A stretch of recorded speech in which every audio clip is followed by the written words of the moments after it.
Mesdames, messieurs, bonjour et bienvenue dans cet épisode pilote dans lequel on va parler de piraterie. Soon may the Wellerman come to bring us sugar and tea and rum. One day when the tonguing is done, we'll take our leave and go. Pas celle-là, non.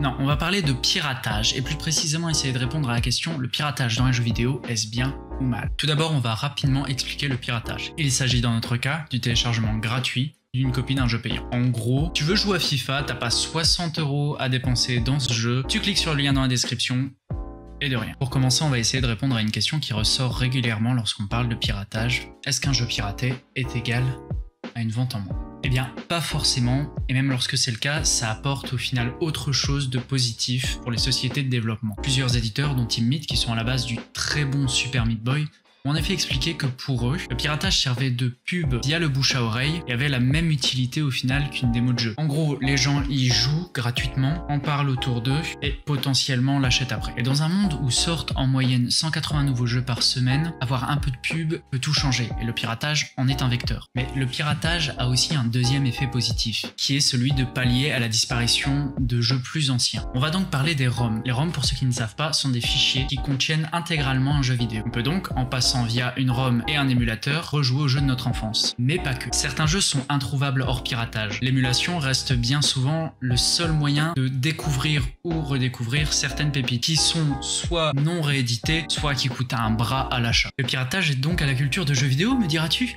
Toutes les entreprises de développement de jeux vidéo doivent adorer ça. Que nenni, jeune Gorgandin. Beaucoup de sociétés de jeux vidéo sont contre le piratage. J'en veux pour preuve Nintendo qui, en 2018, a fait fermer 2 sites de ROM suite à des partages de vieux jeux, qui ne sont plus vendus et donc introuvables.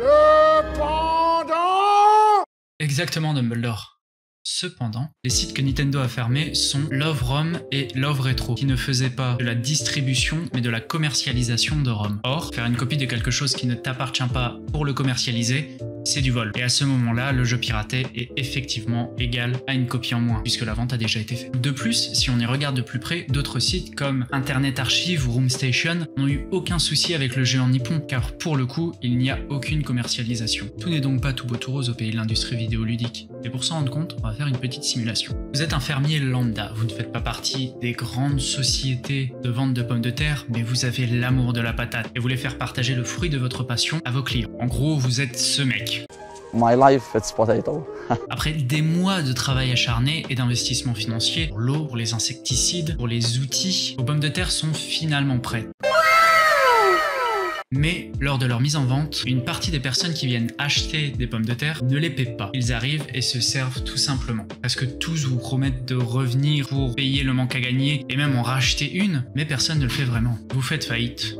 Fin de l'histoire. Je suis bien conscient que le comparatif n'est pas totalement juste, dans la mesure où, lors du piratage d'un jeu, la personne ne prend pas le jeu, mais en fait une copie. Cela n'empêche pas le résultat final, qui est un manque à gagner financier pour les sociétés de développement. Effectivement, ça peut faire de la pub, mais si on s'arrête à ça, c'est comme payer les illustrateurs en visibilité. On a pu voir tout au long de cette courte vidéo que le piratage a des effets positifs comme négatifs. Ça permet de donner de la visibilité à des jeux qui sans ça n'en auront juste pas, et ça permet aux joueurs de tester les jeux à une époque où les démos sont beaucoup moins présentes qu'avant. Néanmoins, ça reste un problème pour beaucoup de petits studios qui ont disparu en partie dû aux problèmes financiers engendrés par le piratage. En conclusion, piratez votre jeu si vous le voulez, mais si vous le trouvez bien, achetez-le et parlez-en autour de vous, ne serait-ce que pour soutenir le studio qui a investi du temps et de l'argent dans ce projet. Mais du coup, le piratage de jeux vidéo, c'est bien ou c'est mal? Je pense qu'il faut savoir faire la part des choses. Tout n'est pas blanc et tout n'est pas noir, c'est surtout beaucoup de nuances de gris.